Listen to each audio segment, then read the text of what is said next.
Au début du XVe siècle, on savait peu de choses de notre monde. En Europe, on pensait que la Terre était plate et qu'il n'y avait rien au-delà de l'Atlantique. La mer faisait peur.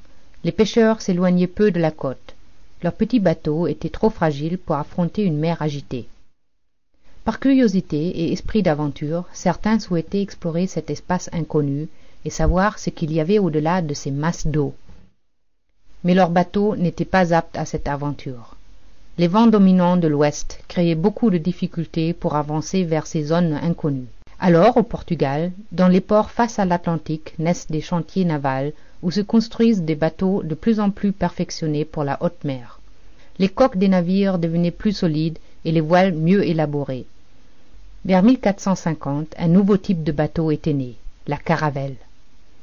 L'astuce d'une voile triangulaire mobile permettait d'orienter celle-ci dans un angle favorable afin d'avancer en biais contre le vent.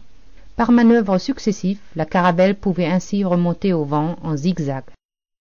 Ainsi équipés, les aventuriers pouvaient partir vers l'ouest à la découverte du monde.